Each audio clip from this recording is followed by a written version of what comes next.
Atenção! Este programa se refere a histórias ocorridas dentro do jogo eletrônico Minecraft. Todas as informações são fictícias, nenhuma informação corresponde com a realidade.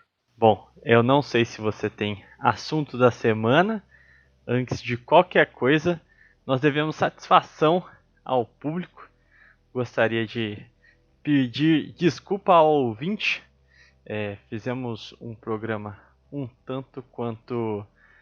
Estou tentando usar palavras que não prejudiquem o canal, mas sem piada aqui, ouvinte. Sem brincadeirinha, sem papo chimpa, sem macaquear. Foi cagada o plantão passado. O Historinhas do Minecraft, em especial, é um dos cargos-chefes aqui do Nova Vertente, graças a vocês.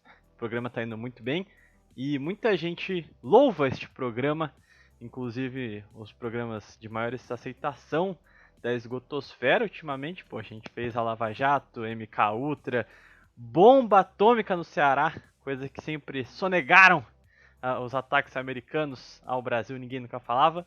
Então muita gente tem muito apreço aqui pelo quadro, muita gente acompanha a gente e foi uma baita molecagem, uma baita macacagem ter publicado o vídeo passado daquele jeito. Então, ouvinte, perdão pela semana passada. Prometo aqui que isso não vai se repetir. A gente vai tentar se organizar um pouco melhor. A rotina deixou a gente muito travado e acabou indo sem verificação.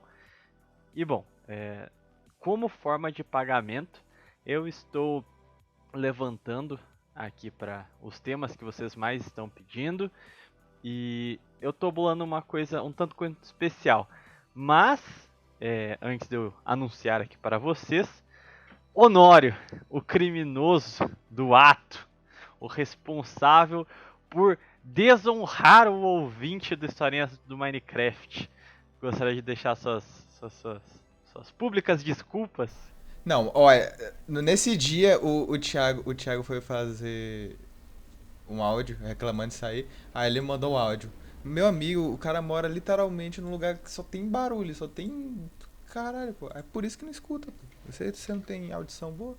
Pô, o bagulho não tem como se defender. Você pega no celular sem fone, com fone, você ouve a abertura normal, você vai pro Sim. episódio, tá 30 vezes mais baixo, bicho. Eu ouço o podcast que a gente faz, né, indo pro trabalho, e é simplesmente impossível você ouvir o podcast, sei lá, no ônibus, na bicicleta, no seu trabalho. Qualquer coisa sai Tá mais bom, alta que ouvinte. aquilo, Beleza. porra. Tá certo. Beleza. Tudo bem. Perdão, ouvinte. Desculpa. Você está dizendo que existe uma conspiração de todos os ouvintes do Nova Vertente contra a sua audição, porra. Não, muita macaca. E mesmo que tivesse audível, o áudio do programa tem que estar na mesma altura da introdução, porra. Tem que estar tudo na mesma altura, senão fica um bagulho totalmente macaqueado. Mas eu vou fazer aqui uma coisa especial para vocês, para se redimir por ter tido um programa vagabundo da semana passada. Apesar do tema, porra, cara, aquele programa era top demais, cara. Ele era o programa que eu tava mais hypado de fazer. Triste, porque ia ter a referência da cadeira de plástico. Eu queria ter colocado uns funkão crente no começo e no final. Porra, aquele Não, horrível, cara. Nossa, a sonoplastia do ia Thiago ia ser ficar horrível. top demais, bicho. Aquele programa ia ser lendário na internet. Mas infelizmente foi uma mancha no historinha dos Minecraft. Mas, para a redenção deste programa, vou fazer o seguinte para vocês, meus ouvintes. Não garanto, não sei se o Honório vai poder participar disso, porque inclusive o problema que nós tivemos na semana passada é porque minha rotina e do Honório é um tanto quanto opostas, daí os dois estão bastante atarefados e basicamente o mundo capitalista está comendo o nosso rabo sem ser gay. Essas desgraças que não permitem que a gente grave com antecedência e aí a gente tem que fazer as coisas meio correndo. Mas de toda forma, meu compromisso com vocês aqui, sozinho ou com o Honório, é fazer um episódio especial. A gente Estamos prestes a fechar a primeira temporada. Então eu quero fazer um episódio extra para o ouvinte. Vocês vão fazer o seguinte para delimitar esse episódio extra. Eu coletei alguns temas que vocês comentaram ao longo dos episódios até hoje. Mas comentem aí o tema que vocês querem que a gente aborde. Lógico, não vale nada que dê cadeia direto. Então você, Jorge, se controla. Dá um tema que seja falável aqui, por favor. Então vocês vão comentar e procurem também nos comentários se alguém já não comentou o mesmo tema que você e deixe o likezinho no comentário. O comentário de sugestão mais likeado, eu vou fazer um programa especial para o ouvinte ficar feliz depois de ter se esforçado muito para entender o mundo das cadeiras de plástico que foi se infiltrando no Brasil no episódio passado. Se esforçou mesmo contra a corrente, mesmo contra essa ideologia nefasta do Honório de fazer com que vocês limpem os ouvidos e escutem um programa extremamente baixo. Honório, comentários finais sobre esse caso? Não, é isso. Eu só queria comentar que hoje eu tô um tanto quanto um pouco cego, então se eu ler alguma coisa errada aqui é por conta de um pouquinho de cegueira, que eu fui fazer exame de vista. Estou com o olho meio dilatado. Não atropelei ninguém voltando para casa, mas foi uma experiência bem louca dirigir com o olho dilatado.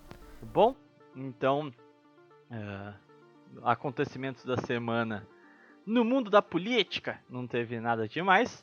Acho que a única coisa maneira que tem para comentar aqui são dois fatos que ocorreram em território nacional.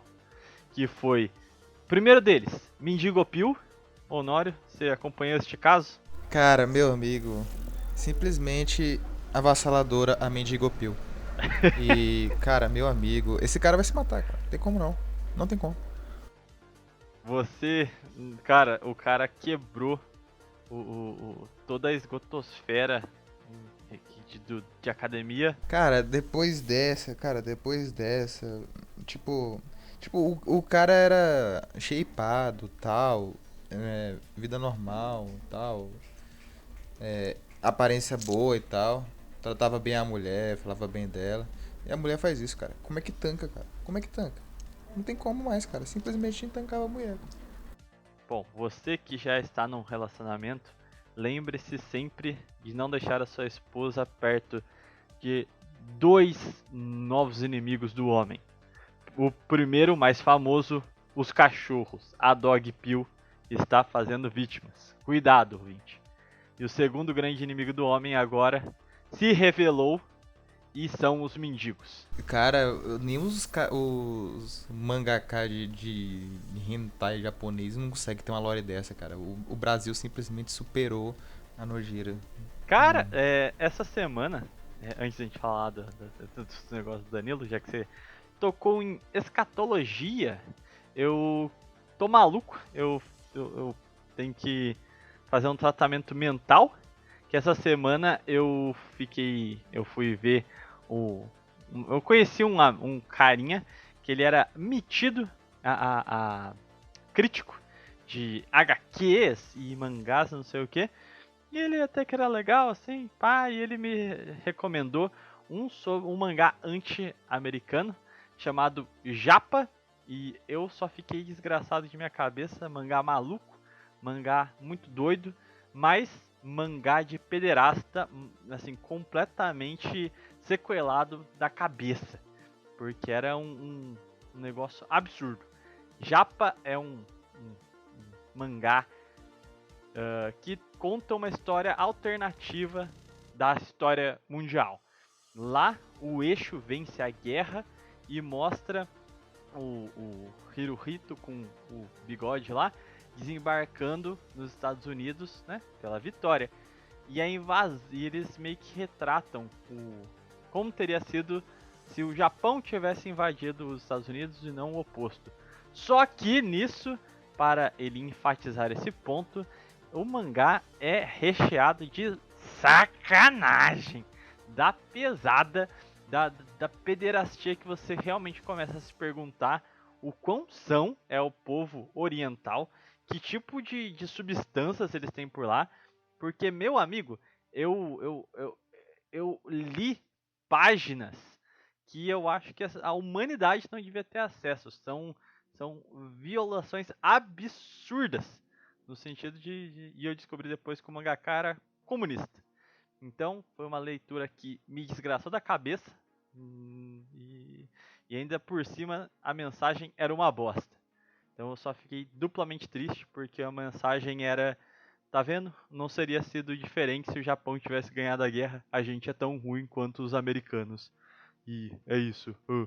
Ou seja, leitura merda, coisas terríveis e o Japão está morto, meus amigos. Talvez a terceira bomba tenha sido a pior de todas. É desse jeito mesmo esse mangá? Como é que é? Tipo, é novo? Não, eu não sei a data não, mas não parece ser muito velho. Só que ele vai naquele estilo artístico grotesco, sabe? De querer fazer coisas muito absurdas de propósito, tipo pra chocar mesmo.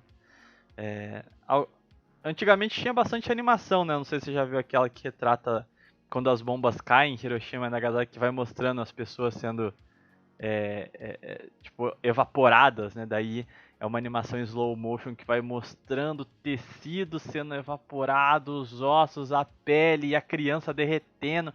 Tipo, na década de 80 e 90 isso era um tanto quanto popular, esse underground aí dos mangás.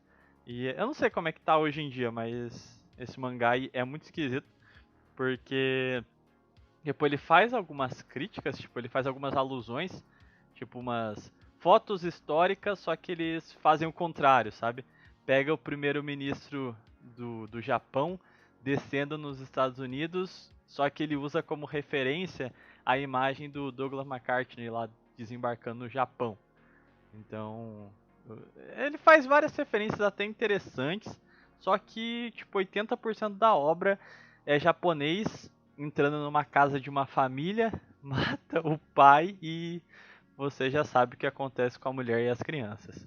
Então, é um negócio extremamente tosco e não vale a pena, ouvintes, não vale a pena. Interessante. Depois eu vou procurar como é que é esse negócio. Mas, agora o acontecimento da semana, que é deputados bolsonaristas derrubando o filme do Gentili, um filme de 2017. Cara, me explica isso aí que eu não entendi foi nada. O que tá acontecendo? O que está acontecendo é que o menino Danilo Gentili lançou um filme em 2017 baseado num livro que ele escreveu, que é como se... Eita porra! Como se tornar o pior aluno da escola. E aí era, pelo que eu entendi, não sei se é isso mesmo ou se é a lore do filme, mas aparentemente o Danilo, quando estava na escola, escreveu um livro mesmo de todas as coisas que ele fazia sendo capeta na escola. E aí ele fez um livro com base nas ações que ele fazia quando ele era estudante. E esse livro virou filme em 2017. E aí é comédia, cara. Só que é uma comédia em alguns momentos pesada, mas tanto é que a indicação era de 14 anos. E o grande ponto é que tem uma parte, um dos personagens da trama é um, eu não tenho certeza se é professor ou diretor. Eu acho que é professor mesmo. Que ele é um pedófilo, ele é tarado. E aí chega um momento em que os protagonistas, são dois meninos que estão, sei lá, na 7ª série, alguma coisa assim, eles precisam de alguma coisa, não lembro. Eu lembro que eu assisti esse filme na época, no cinema inclusive, mas eu não lembro mais da história. Mas eles precisam de alguma coisa e esse professor pode arranjar essa coisa pra eles. E ele fala assim, beleza, agora que eu arranjei, ajudei vocês, agora vocês tocam uma pro tio aqui. E aí era uma piada do filme. Os caras, as crianças, sei lá, chutam. E o cara é retratado sempre como uma figura patética, uma figura, assim, ridícula, sabe? O cara, em nenhum momento é retratado de maneira positiva. E é um filme de comédia.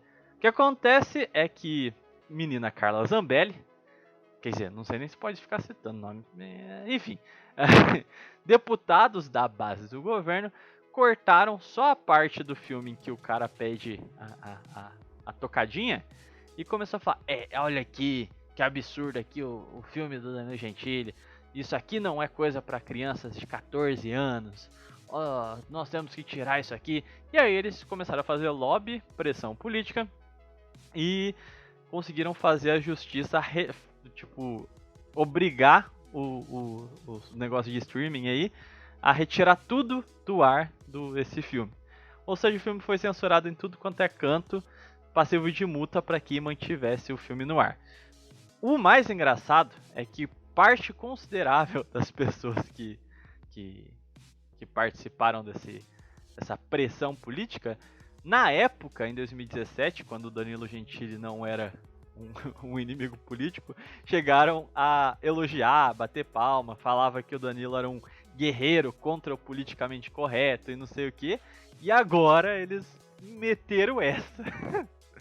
E além do que, o sujeito que encabeçou todo esse processo era um maluco que literalmente era vloggerzinho, estilo youtuber teen, tá ligado? Olha, eu joguei farinha na minha cara, falei pra minha mãe que minha namorada tá grávida, veja no que deu. E esse cara se elegeu como apoiador do Bolsonaro e ele fez isso aí. Então, tipo, é um bagulho totalmente tosco, tá ligado? Cara, é intancável o Zelensky brasileiro. Meu amigo, eu só achei engraçado, cara, porque, tipo, o Danilo Gentili, ele tentou dar uma de liberalzão estilo MBL, aí ele terminou sendo cancelado pela direita brasileira. Tanto ele já era cancelado pela esquerda e foi cancelado pela direita brasileira.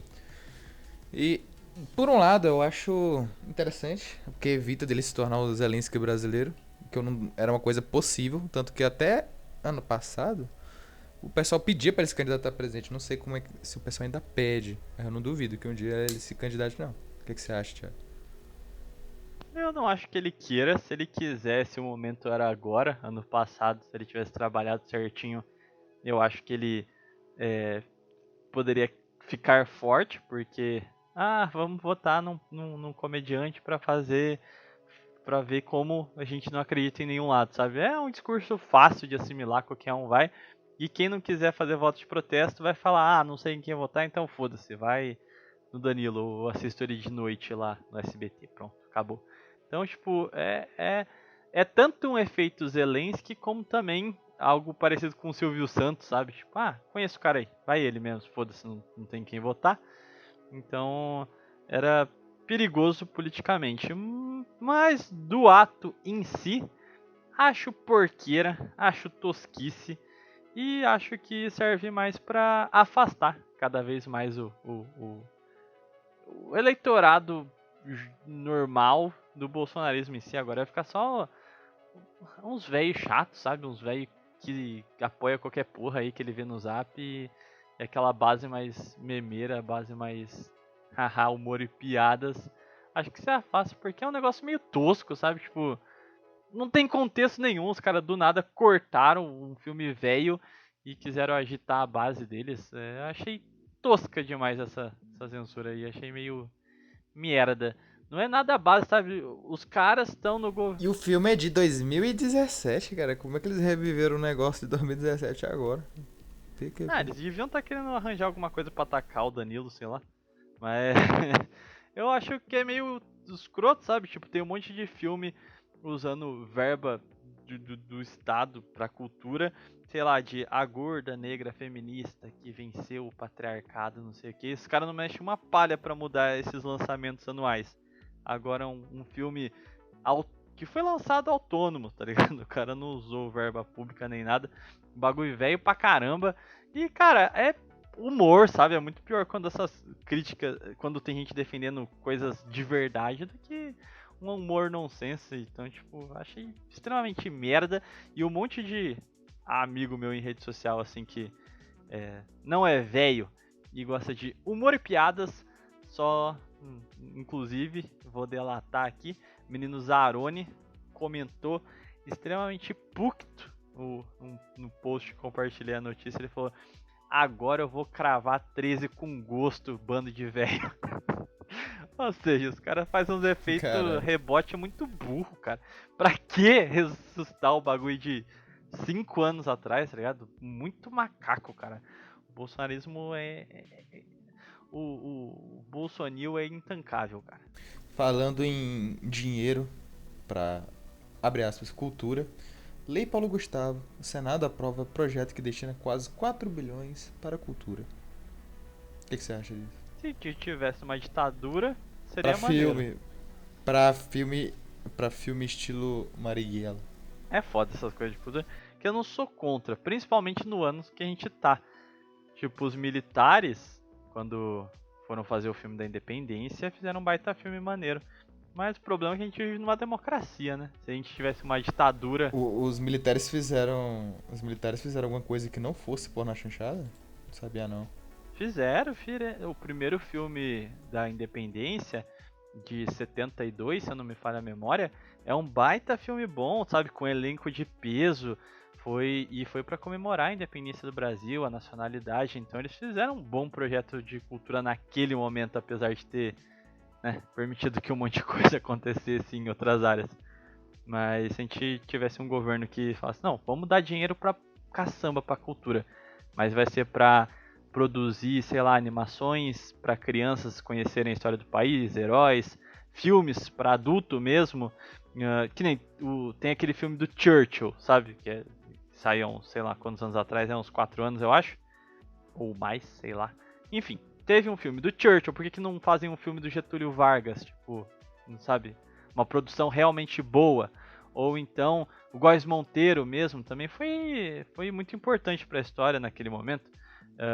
Um filme decente sobre a abolição. Então eu não sou contra fundos grandes para a cultura. O problema é democracia, né, meu amigo?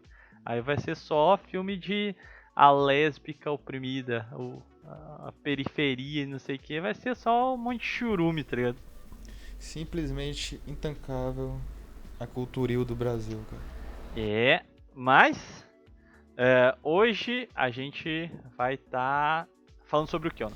Hoje a gente vai estar defendendo o Brasil das amarras, das garras dos grandes países hegemônicos e dos tiranos das big techs que querem invadir o nosso país. Hoje, amigos, falaremos sobre internacionalização da Amazônia e sobre a possibilidade futura de invadirem o Brasil ou de sancionarem o Brasil economicamente. O que você acha do assunto, Thiago? Acho interessante e cabe algumas informações aqui que não se tem muita repercussão ou que ficaram muito estigmatizadas como de esquerda também, principalmente pela esquerda no século XX ter tomado um caráter mais nacionalista por ser anti-americana. Então é interessante pegar algumas coisas que as pessoas falavam naquela época. Mas aviso também que isso aqui é quase um apêndice, é quase uma continuação do episódio sobre Lava Jato, né? Também, mas isso já começa de antes, porque isso aqui já é um papo bem antigo, cara. Eu tô tentando achar aquele mapa, lembra daquele mapa famoso que falam de como iam dividir o Brasil? Sei. E que o pessoal que gosta do Enéas, o próprio Enéas, o Enéas foi o primeiro grande personalidade, a primeira grande personalidade a falar disso com afinco, de escrever um livro, o Brasil está em perigo, explicando o que fariam no Brasil. E o Dr. Enéas vai ser base desse assunto, que está retornando agora. Esse assunto retornou. Eu vi um monte de canal, não vou dizer mainstream, mas conhecido, já falando desse tema. Eu vi até o Felipe de Deus, vamos falar de história falando desse assunto. Eu pensava que esse canal tinha desaparecido, cara. Era canal muito, sei lá, do início do Neocon, lá em 2016.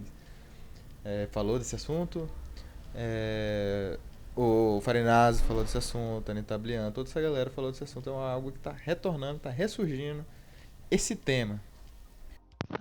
Eu acho que é importante a gente só fazer alguns avisos aqui para vocês entenderem um pouco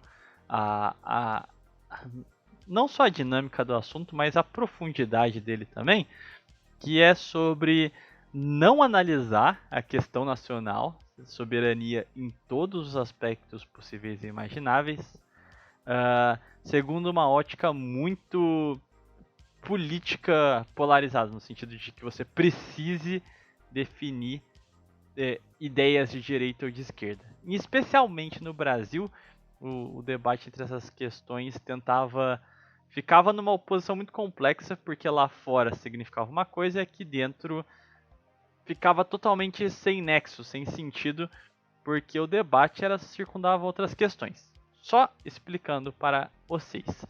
No Império, a gente tinha dois partidos, o Partido Liberal, esquerda, teoricamente, Partido Conservador, a direita, e a disputa ideológica entre eles é que o Partido Conservador tinha uma defesa de um poder central forte, o que hoje muita gente chamaria isso de coisa de esquerdista, e uma repulsa a ideias estrangeiras. Enquanto o Partido Liberal, ele queria um Estado central fraco, mas descentralizado, federalismo, basicamente, que eles defendiam, e com influências de ideias estrangeiras. Eles eram favoráveis ao cosmopolitismo. E o debate político no Brasil vai ficar circundando entre essas duas esferas. Mas vai chegar um ponto em que as coisas vão ficar um pouco confusas. E a gente vai ter a era Vargas, onde o Vargas vai conseguir abolir os termos de direita e esquerda, vai ter integralista, vai ter comunista, ele vai dar um pau nos dois, basicamente, e vai ser só nacionalista. Ele vai pensar na indústria nacional, as questões estratégicas para o país, como ter uma política externa pragmática e defender o que for necessário para que o Brasil tenha um bom posicionamento nesse sentido. E depois que o Vargas é tirado do poder, as coisas vão ficar um tanto quanto confusas, porque aí já vai ser um mundo pós-guerra. Então a direita já vai estar muito mais parecida com o que é hoje. Não vai ser aquela visão nacionalista, integralista que se tinha antes da era Vargas. Agora a direita é neguinho que quer defender o Ocidente contra o comunismo. E aí ele vai surgir a UDN, que é tipo o MBL da época, que ficava lambendo bota de americano. Então a direita vai começar a defender uma sociedade anglo-saxã, basicamente, vai defender livre mercado e não sei o que, e não vai defender mais a soberania nacional. Vai começar a defender privatizações e tudo mais, e um Estado central fraco. E quem vai ficar vamos dizer assim, dando sequência ao trabalhismo do Vargas, vai ficar falando do petróleo é nosso, vai se preocupar com a internacionalização da Amazônia, vai dar continuidade a todo esse legado de pragmatismo diplomático do Brasil, vai ser uma ala da esquerda, a gente vai encontrar eco aí no Brizola, vai encontrar eco no João Goulart. Hoje em dia, quem acabou alegando isso foi o próprio Ciro Gomes, se você parar para pensar que ele se considera um continuador da obra do Brizola, não sei o quê. Então, hoje em dia, muita gente olha para a questão do discurso sobre a Amazônia e os recursos estratégicos do Brasil como uma pauta de esquerda, porque a direita se prostituiu para os Estados Unidos, em curtas palavras. Então, só para que não fique confuso, sei lá, pro ouvinte de QI negativo aí, não tem nada a ver com direita e esquerda que a gente está falando aqui, é uma questão nacional que todos os lados deviam estar olhando e considerando fatos dados, ao invés de ficar com macaquice de defender país estrangeiro e relativizar a soberania nacional. Algum comentário antes de entrar no tema para já se precaver de ouvinte macaco, Honor?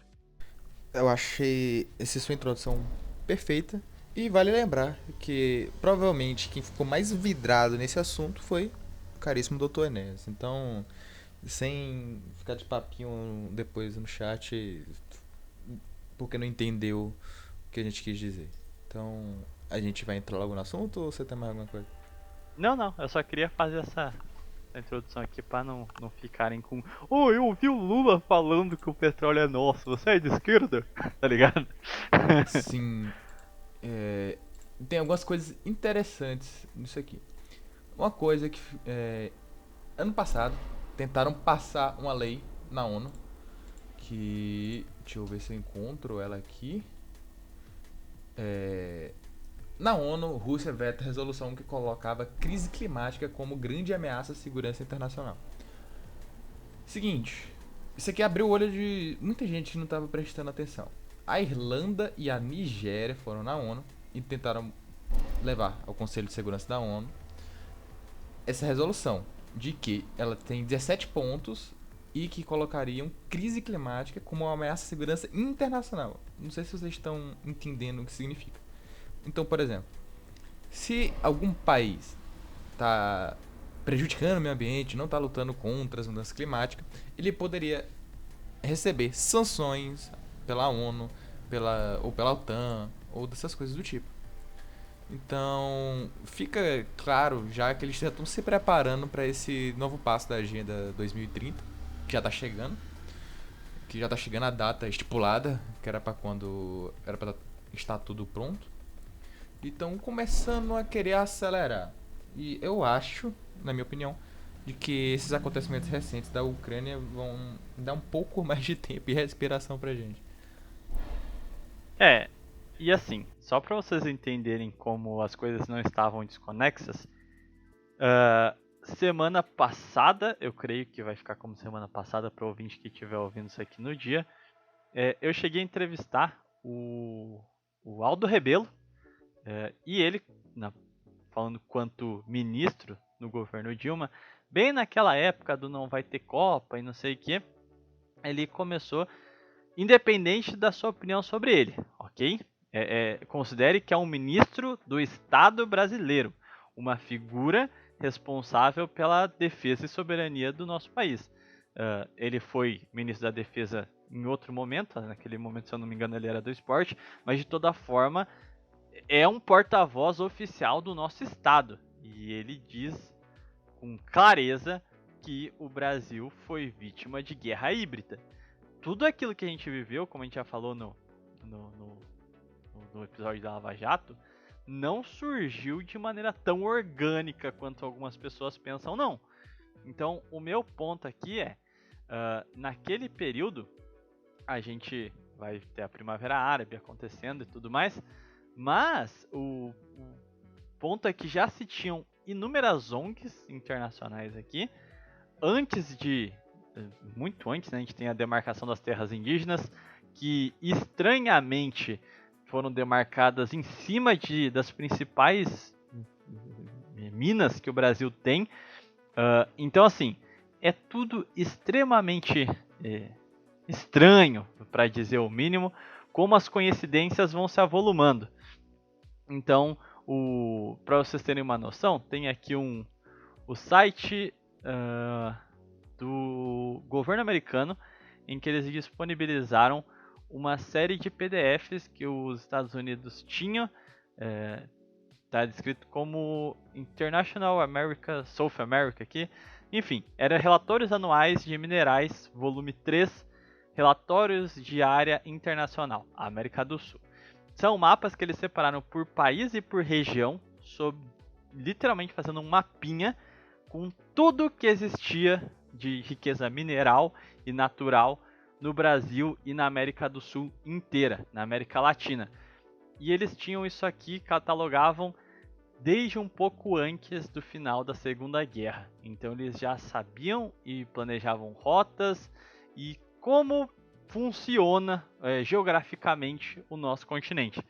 Então, para começo de conversa, não é uma coisa que ocasionalmente chegou no ano passado ou retrasado, não lembro essa questão, de tentar relativizar a soberania do território nacional com essa agenda ambientalista. Então eles já tinham um programa de espionagem para conseguir mapear todo o território da América Latina, e depois eles começaram a mexer as agendas, né? Primeiramente a questão indígena no continente, manobraram isso para tornar inoperável as ações do site do governo brasileiro nessas regiões. Depois injetaram um monte de capital aqui no Brasil para que houvesse essas ONGs em defesa do ambiente, da Amazônia, dos indígenas, disso e daquilo. E eu creio que o momento que demarca a ação estrangeira, principalmente aqui no Brasil, é 2013, 2014, quando a gente começa a ter um clima de insatisfação geral, em um momento em que, anos antes, o governo americano estava bastante incomodado com a nossa não conformidade com a política antiterrorismo e anticorrupção deles, que nem a gente fala no programa da Lava Jato, mas mais do que isso, segundo as informações do ex-ministro, eles também estavam preocupados com a influência diplomática do Brasil sobre países africanos. Então, pela nossa proximidade cultural, um laço em comum com alguns países de língua anglófona também, né? Então, anglófona, lusófona, mas a gente conseguia dialogar muito bem e cooperar com esses países africanos e os Estados Unidos estavam incomodados com essa nossa capacidade. Seriam muitos votos favoráveis a projetos políticos do Brasil com pretensões na ONU, por exemplo. Então seria necessário sabotar o governo brasileiro e retirar essa influência geopolítica do Brasil. E para quem acha que isso aqui é papagaiado e tá falando, era o governo Dilma, até parece.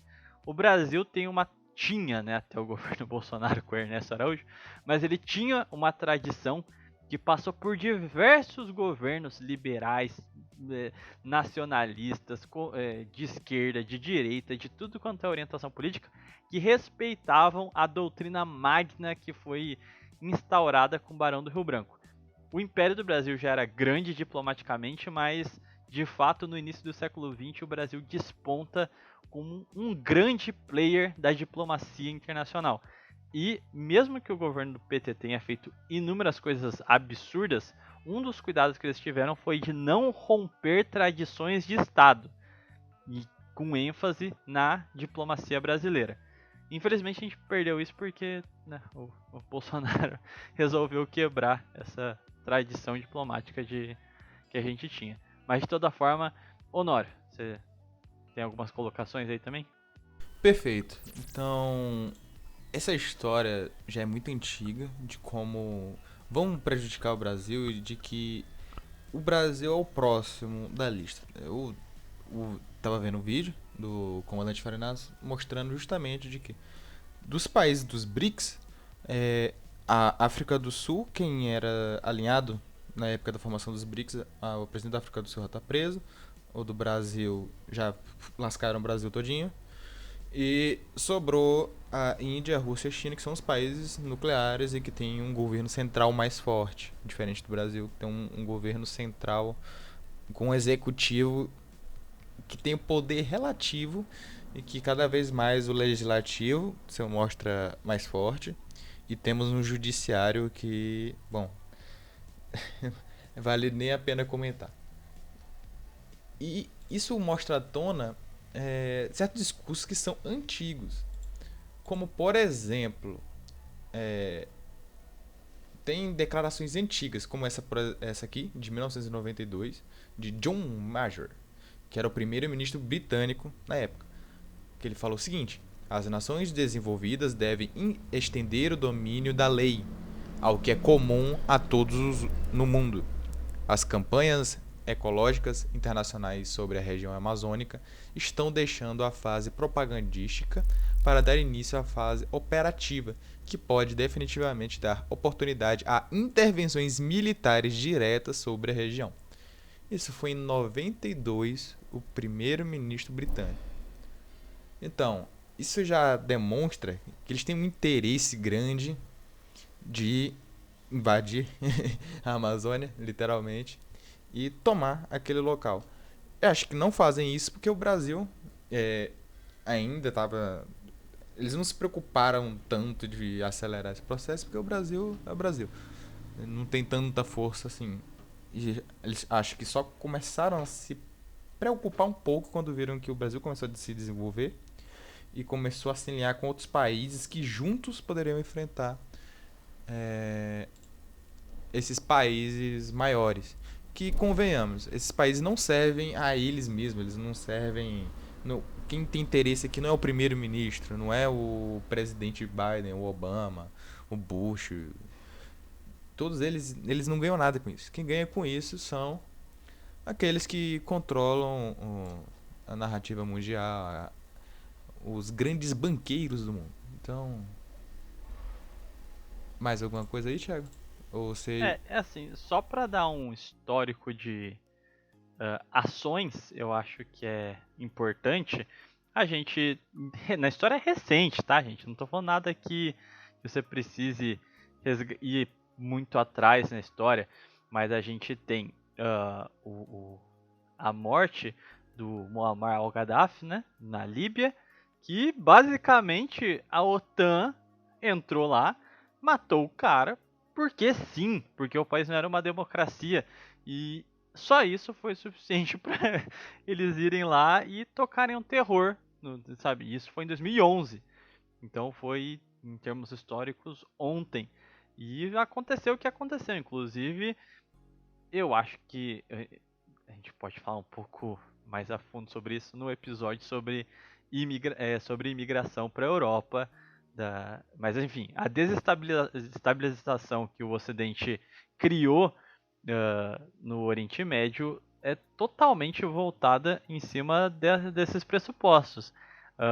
O Gaddafi foi morto porque não era um presidente democrático. O Iraque foi invadido sobre acusações de ter arma nuclear e os Estados Unidos nunca provou que o Iraque tinha. Então, assim, porra, pro Brasil, só pra gente.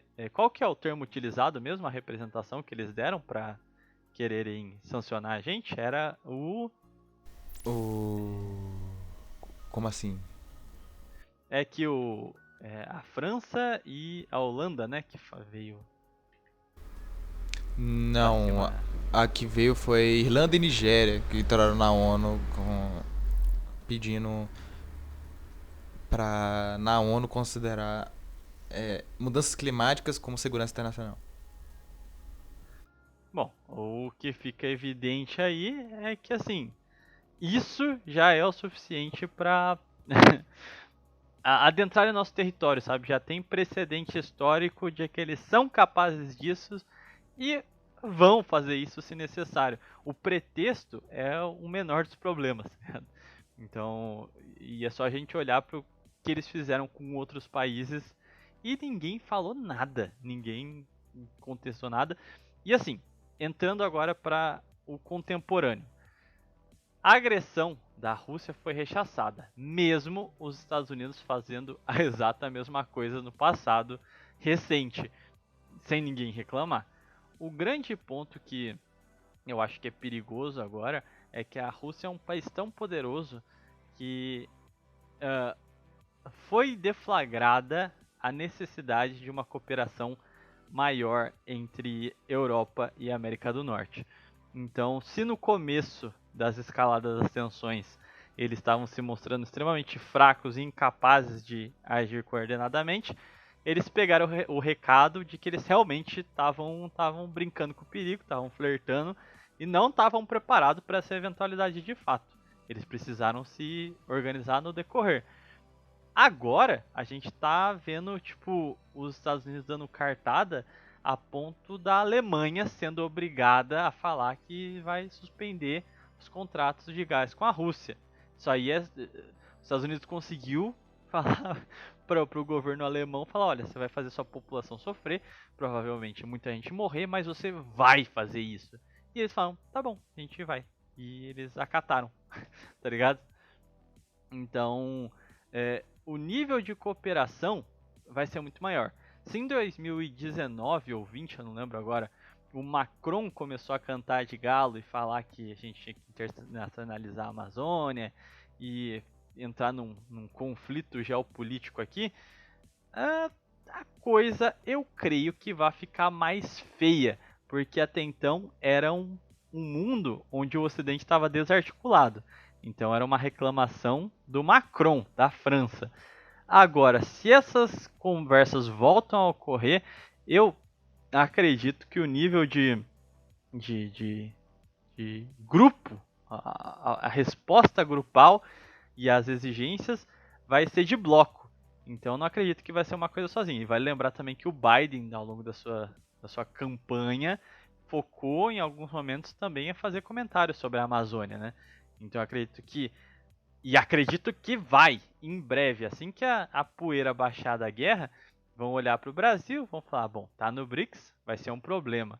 E, mais do que isso, ele tá desarticulado, ele não tem arma atômica. Então, vamos para cima dele mesmo, que o Honório falou. Então agora não vai ser só o Macron, vai ser o Biden, o Macron, o Olaf Scholz e o próximo primeiro-ministro da Inglaterra. Vai ser uma ação conjunta para desestruturar as nações mais fracas, para, assim, demonstra também desespero, porque agora eles estão vendo que eles têm um inimigo real, pautável. Sim, mas o desespero também faz com que eles tomem decisões mais extremas mais rapidamente. Então eles vão olhar pra gente e não vai ser aceno leve, vai ser tipo, ó, a gente vai te meter uma sanção grupal aqui e você ou tá com a gente ou a gente vai te destruir pra garantir que você não vai se alinhar com os caras lá do Oriente não, parceiro. Eu acho que essa vai ser o... Cara, tudo as ações indica futuras. que o próximo na linha, o que tá na mira do sniper canadense que morreu, o país que tá tá na mira já é o Brasil, o próximo. Mas, entretanto, porém, eles vão ter que esperar essa poeira baixar e não sei se eles vão ter toda essa estabilidade para chegar ou eles vão ter que acelerar isso ainda mais. E por que eu digo isso? Porque toda essa agenda ambiental de internacionalização da Amazônia, de passar essas sanções, já estava sendo pensada e eles já pensavam em fazer um bloqueio comercial com, provavelmente, o Brasil. Só que veio a questão da Ucrânia e eles tiveram que começar isso. E no momento em que os países europeus e os Estados Unidos ainda não se recuperaram totalmente da pandemia, dos lockdowns e tudo mais. Então eles estão começando ainda, não retomaram tudo e já vem uma pedrada muito grande que é sancionar a Rússia, que é algo muito pesado, porque a Rússia é o segundo país mais produtor de petróleo, na Europa é o maior produtor de gás natural e toda a Europa é dependente da Rússia. Então você cria um cenário em que acho que eles não pensaram direito que chegariam nesse estado nessa época. E isso serve também para abrir os olhos como está acontecendo. Graças a Deus esse tipo de discurso está voltando com afinco. Então é bom a gente estar falando aqui para vocês e muitas outras pessoas estão falando sobre esse assunto que é muito importante. Porque isso vai ser algo recente. Então nos próximos anos tudo indica que a situação do Brasil, que já é ruim, vai piorar e por conta dos países desenvolvidos, dos Estados Unidos e da Europa. E é isso. Aqui, eu acho que cabe algumas análises. Eu acho que o Putin conseguiu pegar eles com as carças readas e eles não estavam preparados para uma resposta severa.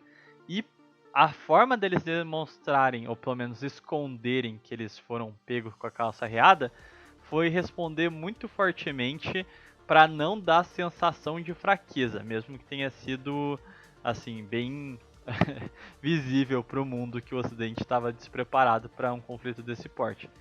Então, eles tiveram que dar uma resposta conjunta forte e o resultado dessa fragilidade do bloco, que eles não estavam se preparando, não estavam encarando o inimigo da forma devida, inimigo deles, tá? No caso, nossos aliados. Mas o grande ponto é que eles talvez vão passar por um processo de extremização ocidental. Estou querendo dizer aqui é que a primeiro momento eu acho que a gente já está vendo isso. Houve ameaças para a Hungria e para a Polônia, membros da OTAN, referente... Ameaças, não, acho que sancionaram mesmo. Chegaram a emplacar a sanção? Acho que sim, cara. A notícia era que tinham sancionado os dois. Bom, fica aí pro ouvinte fazer o fact-checking, mas caso, independente se é ameaça ou fato a sanção, foi porque eles têm governos suspeitos na visão do mundo ocidental. Eles só vão passar a admitir dentro do seu clubinho pessoas estilo Macron, estilo Biden, aquele liberal progressista correto, admitido pelo bloco. Então eles vão começar a se fechar cada vez mais. Isso vai abrir uma janela para a China e para a Rússia capturar aliados também, né? Falar, ó, vem pro nosso lado antes que eles cheguem em vocês. Então já vem pra cá, porque se você ficar dando bobeira na neutralidade, eles vão pra cima de você. E aí ou você vai ter que ter um governante escolhido a dedo por eles, vocês vão ter que ter um Zelensky de vocês, ou então vocês estão. Ou então a gente vai dar uma de Estados Unidos invadindo Nicarágua e meter míssil em vocês. Exato, só que o processo de tomar ações extremas significa que você está um tanto quanto em pânico. E aí tem o processo de evacuar do Ocidente, a coisa vai ficar feia. O problema é que geralmente você consegue evacuar quando você não é o primeiro da lista. E aparentemente é o caso do Brasil, a gente está em primeiro da lista, que eu acho que é o grande problema no momento. Mas, eu me pergunto como a gente vai tocar isso, porque... Cara, complicado. Primeiro, eu realmente não acho que vão invadir literalmente. Eu acho que no máximo vão meter só sanção e vão fechar o Brasil. O Brasil não vai conseguir fazer comércio com mais ninguém e que não vai aceitar. Bom, a América do Sul não vai aceitar porque isso é impossível, todos esses países dependem do Brasil. É só você pegar a quantidade de importação e exportação. E a China, que é o nosso maior parceiro comercial, disparadamente. Disparadamente, tanto importação quanto exportação. Então você cria um cenário de que esses países estão empurrando gente pro outro bloco. Tipo, o Brasil não quer ficar. O Brasil quer ficar neutro, o Brasil quer ficar de boa. A Rússia também queria ficar de boa, mais antigamente. 10 anos atrás ela queria ficar de boa. Só que empurraram. Você viu aquele discurso do general alemão que foi Sim, demitido? o da Almirante, né? O almirante, eu não vou lembrar o nome dele agora. Não era general, era almirante, era da marinha, certo? Que ele fala que ele acreditava que a Rússia, no ideal, tipo, no mundo ideal, não ia querer ficar do lado da China, porque é um país cristão, que ele, como católico, também acreditava que a Rússia poderia ser aliada da Europa contra a China. Só que todas as ações que a Europa está tomando e que os Estados Unidos estão tomando estão empurrando ela para outro bloco. Então não tem outra escolha.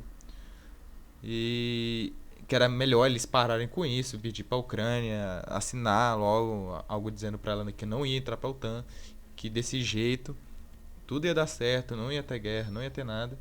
Só que fizeram o quê? Adivinha? Demitiram ele. Quando qualquer um. Teve outro coronel americano, que acho que é McGregor, falou algo num sentido parecido. Você vê que eles não estão dando voz a quem está percebendo a situação e que vê claramente o ideal a ser feito. Porque eles têm uma agenda a ser cumprida e essa agenda a ser cumprida, eles estão errando no passo e estão acelerando mais, empurrando gente para onde eles não queriam. E criando já uma situação que aquele já é inimigo, antes de ser inimigo. Ele, é que nem eu falar que o Thiago vai fazer alguma coisa. O Thiago vai cometer um crime amanhã. Aí eu já começo a falar mal dele hoje. Tipo, qual é o nome daquele filme que a pessoa viu o crime antes de acontecer? Eu agora não lembro mais. Minority Report. Literalmente fazer o Minority Report e falar, isso vai acontecer. Aí você cria uma situação que não existe outra saída a não ser acontecer aquilo que você previu. Porque você empurrou o outro pra fazer isso. E é algo ruim pros dois. E assim, fica bastante evidente que eles estão partindo de uma loja, assim, em bases acadêmicas, eles estão levando Kant ao pé da letra, tá ligado? Eles acreditam que não existe paz enquanto não existirem apenas democracias. Então é basicamente esse o argumento central das invasões e o porquê bater em palma quando os Estados Unidos invadem outro país sobre qualquer pretexto, basicamente. Eu acho que o que está se esboçando aqui é que nem o Honório falou, a gente vai jogar vários países na boca do lobo. Mas, se por um lado a gente não vai ter dominação física, não vai ter, sei lá, eles não vão desembarcar tropas aqui e tudo mais, a gente vai rever àquele cenário de 2013, 2014, de, assim, cyberataque mesmo, no sentido de guerra híbrida, né? Eles vão começar a causar divisões na nossa população para que eles possam criar a sua moda a reconstrução do país, um discurso de unificação, tipo um Sérgio Moro da vida. Mas, Cara, e o Brasil é um país que tá com as calças riadas, não tá preparado pra isso. A gente já tá totalmente desunido. Todos os lados têm rancor completo do outro. Então, se for o Bolsonaro nesse regime que vão querer sancionar, todo mundo que é contra ele, só por ser contra ele, vai ser contra ele. Se for outro lá, não sei, o Cabo Daciolo, todo mundo que não gostar dele vai querer ser contra ele só porque é contra dele. Então aqui você tem a mentalidade de que você tem uma situação muito grave em que pode prejudicar a vida de milhares, de milhões de indivíduos fortemente, um caminho sem volta, algo que você precisa de um pouquinho de união momentânea assim, porque você vai literalmente tomar muito no cu. E a gente tá numa situação em que a gente não pode, tipo, lutar contra isso. É uma situação gravíssima que a gente tá. e assim, eu acho que um ponto interessante aí é que nós temos um timing pra gente correr pro outro lado. Mas o mero ato simples de correr para o outro lado já é complicado. Isso implica. No Brasil, tudo demora. No Brasil é pelo menos uns 2 anos pra aprovar alguma, sei lá, alguma PL, alguma coisa que vai deixar a gente preparado um pouquinho pra alguma coisa. Exatamente. Implica em que o seu país tem condição de tomar uma decisão. Que não é o caso do Brasil. Por- No Brasil, o legislativo daqui é o legislativo daqui, cara. Tipo, a gente não tem condição de preparar, de passar nada. Tudo demora. Você aprova um negócio que só vai ter efeito daqui a 5 anos. Que nem foi esse ensino. Olha o exemplo. Esse novo ensino médio foi aprovado em 2016. 2016. Foi agora, em 2022, que ele começou Entrar em a vigor. valer. A entrar em vigor. Só uma mudança, assim, de uma emenda, só do que vai ser dado. Imagina se alguém fosse querer fazer uma mudança radical na educação. Meu amigo, 10 anos. E aqui entra alguns fatores extremamente complexos que eu não sei dizer para vocês como vai operar essa questão essa invasão. Tanto ó como a situação é complexa, ouvinte. Presta atenção, ouvinte. Vamos lá. Percebam que a linha tênue entre você conseguir distinguir o que é parte da invasão e o que vai ser parte da resposta. A gente tem um Brasil fraturado, com cerca de 20 a 30% com o Bolsonaro e outros 20, 30% com o Lula, que vão fazer o diabo caso qualquer um dos dois vençam. Vão sabotar o governo, simplesmente não vão aceitar resultado, bicho. Vai ser treta. E aí eu fico curioso sobre o que vai acontecer. Só que aí você para pra pensar. A divisão não é um traço característico desses ataques da OTAN? Tem até uma frase top do áudio lá que o Brasil pode não estar na OTAN, mas a OTAN está no Brasil. E é exatamente isso. Qual a porcentagem de naturalidade dessa divisão nacional?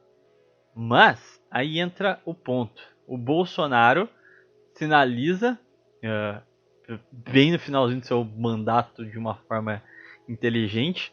Olha que isso aí foi algo que me pegou de surpresa, porque macaqueou o governo inteiro, e aí no finalzinho ele resolveu pensar com a cabeça e ficou mais do lado dos BRICS, optou por tentar buscar uma neutralidade do país, retornou à linha magna da nossa diplomacia, que é não assumir lado, ficar na moral, e na prática isso endossa um pouco a Rússia também, então faz um bom jogo aí.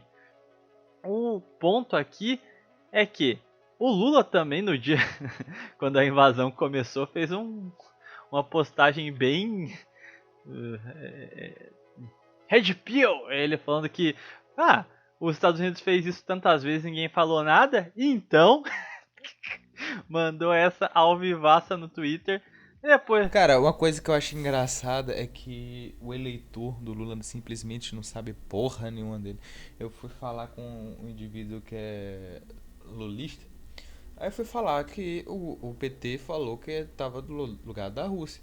Aí a pessoa, não, onde é que você viu isso? Isso não existe, isso não é impossível ele ficar do lado do maluco daquele ali. Aquele cara ali, ele é um ditador. Como é que o PT ia ficar do lado dele? Ah, cara, é impressionante, cara. nesse sentido, eu acho que o eleitorado do Lula é mais brasileiro do que o do, do Bolsonaro, porque uma característica nossa é a gente. Foda-se o cara pensa politicamente. Eu gosto dele, tá ligado? É um negócio extremamente pessoal. O cara só gosta do maluco e fala: é isso. Ele é maneiro, gostei. E eu não ligo pro que ele tá falando ou como ele vai se posicionar. Eu gosto da pessoa dele. Isso é muita doideira. E grande parte da história do Brasil é assim, tipo, as pessoas fazendo coisas que provavelmente elas seriam contra, mas ela acha. Mas é assim, cara. O pessoal não fica falando aí do shed, do negócio, julgando o que a pessoa pensa pelo shape. Exatamente. Porra, A comunidade da gente é desse jeito, cara. É julgamento pelo dinheiro, pelo shape. Tipo, se o cara é shapeado, ele é shapeado, qual é a religião dele? Ah, então tá certo, pô, shapeado. A religião dele deve estar certa porque ele é shapeado. Ah, ele é bases, então todo o pensamento dele, todas as características acidentais dele estão sendo complementadas por essa outra característica acidental. E é essencial que se faça. o meu ponto é, e tá errado? Porque se a gente for Tá errado. precisar de todo mundo ter consciência, de saber disso e daquilo, porra, a gente nunca vai sair do buraco.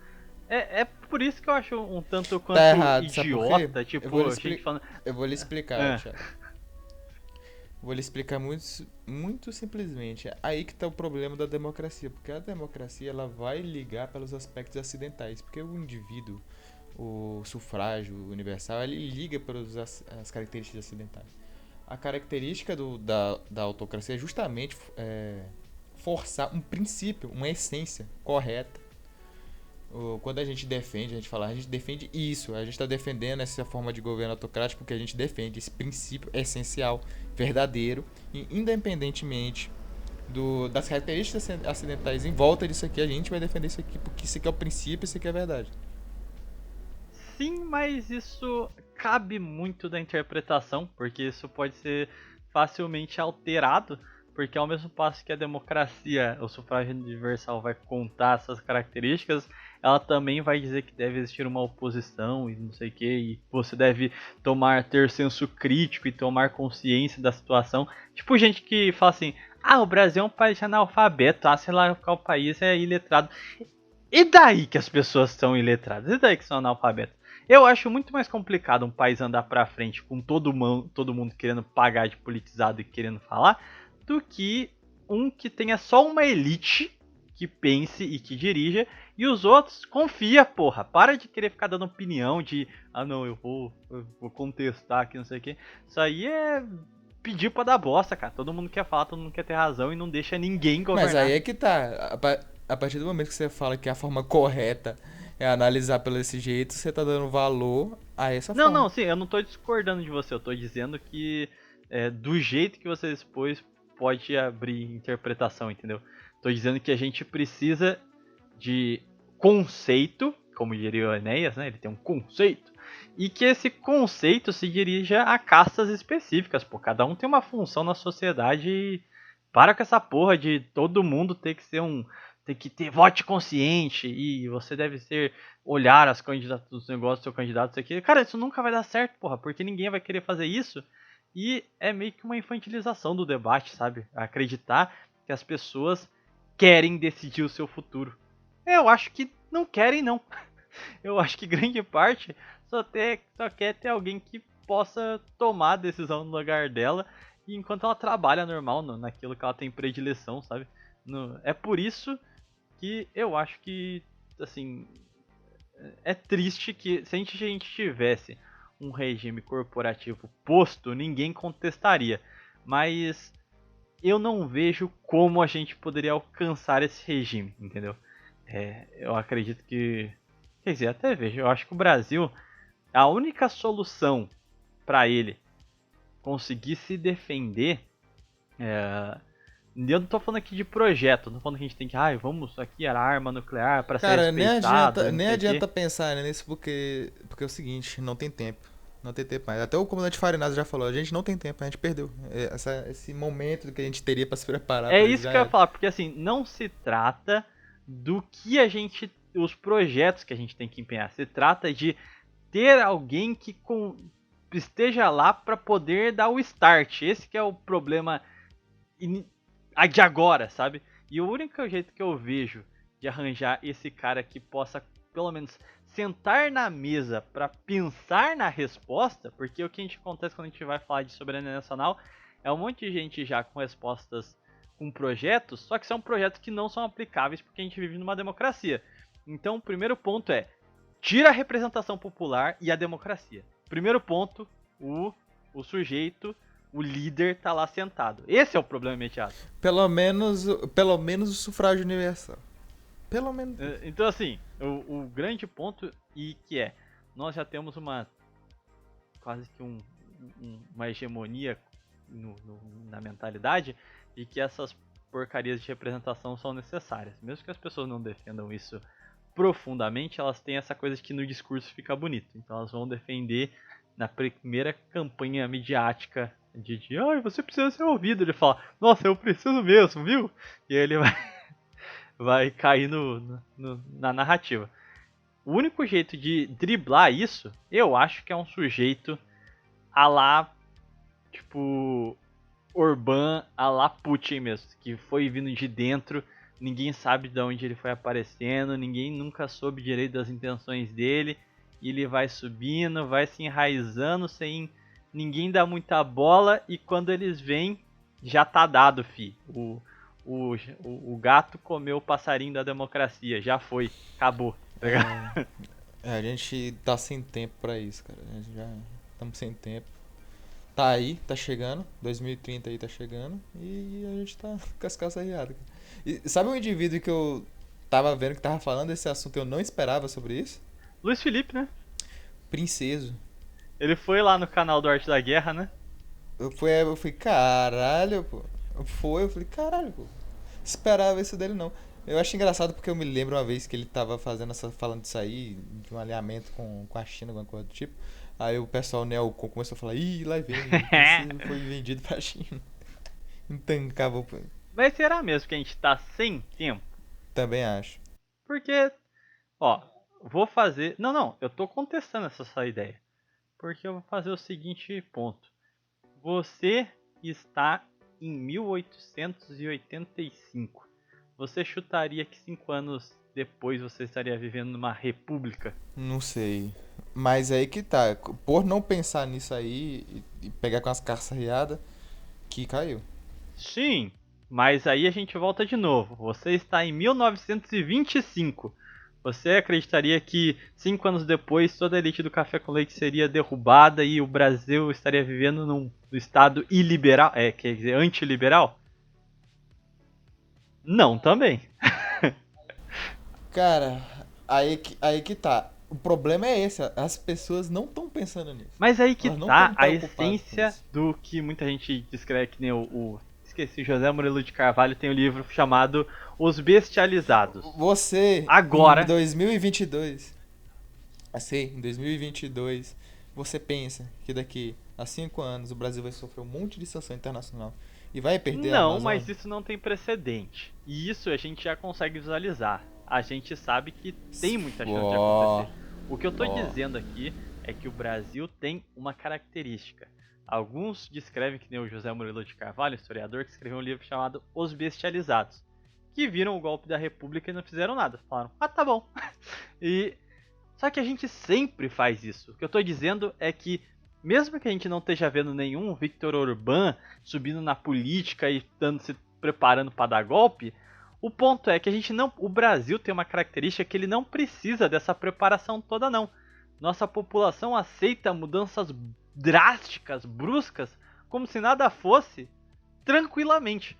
Então basta um cara ser um Tá, coronelzão. beleza. Mas pode ser essa preparação. Ó, peraí, Thiago. Pode ser essa preparação que você quer aí. De chegar um autocrata aí. Como pode ser também o brasileiro simplesmente aceitar que vai ter que internacionalizar tudo e acabou. Sim, mas eu não acredito tanto nisso. Porque a gente tem um espírito varguista que nunca adormeceu. Você pode ver que todas as expressões políticas do Brasil sempre estão em torno do varguismo, cara. É sempre ser contra ou a favor do projeto varguista de Brasil. Entendi, beleza. Thiago. Ó, pode ser. Mas o que eu acho? A minha teoria é que a gente não vai ter tempo pra isso no momento. E que isso vai ser o estopim. O estopim pra a virada do interruptor, ligar o interruptor. E depois de muita merda acontecer, aí sim um Brasil se arrumar, cara. Porque isso não seria só o problema, não seria só a internacionalização da Amazônia. Seria todo você pensando no cenário que o Brasil recebe as sanções que a Rússia recebe e virando miséria de um dia pro outro, é um cenário quase apocalíptico. Então você teria uma tensão social e uma falta de estabilidade, uma criminalidade alta, manifestação, que isso criaria um cenário que forçaria o brasileiro primeiramente, ou a criar um rancor, um ódio para os países que resolverem sancionar aqui, e aí sim a gente poder pensar em alguma coisa, cara, poder planejar alguma coisa. Mas esse é o cenário que eu acho que a gente tem uma perca muito grande, mas é muito positivo. Sim. Que é quando a gente não vai poder mais falar: isso é conspiração, isso é não sei o que. A gente já tá na merda completa. Precisa só do Jorge que fale bem e convença os outros a querer, sabe, pegar em arma e fazer coisinhas aí. Tá entendendo? Então teria um cenário que justificava o extremismo do discurso. Isso eu acho deveras interessante. Mas eu não sei se precisa ir tão a fundo. Porque o Brasil tem uma coisa que ele é muito morno. Ele odeia ter que tomar uma posição, de fato. E eu acho que ele pode acabar tendo um populista. E eu acho que isso é mais caricato do Brasil.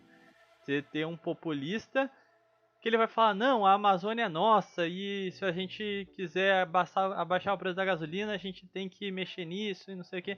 Sabe, eu acho que a gente não sei, cara. A nossa vivência quanto povo tende a desprezar o esforço. Seja o esforço de construir algo do zero, seja o esforço de ter que sofrer para buscar uma solução. Então, eu realmente acho que um cara que só aparecesse, tipo assim, normal e começasse a falar coisas que na prática se dão em ações extremistas, vamos dizer assim, entre aspas, pro Ocidente, mas que falasse isso de uma maneira que dialogasse com o sujeito normal, já seria o suficiente, porque já é uma semente que tem na nossa cabeça de a gente tem que defender a Amazônia, a gente tem que defender a Petrobras, e você tá vendo como o Vargas foi profundo na alma da gente? Tipo, todas as pautas dele ainda ecoam em alguma medida no inconsciente coletivo, cara. É bizonho. Bom, conclusão. A entrada é certa. A resposta nem tanto. Sem seguir. Saiu triste, né? Tá sendo uma época muito Black Pill, cara. É mulher pra mendigo. Ai.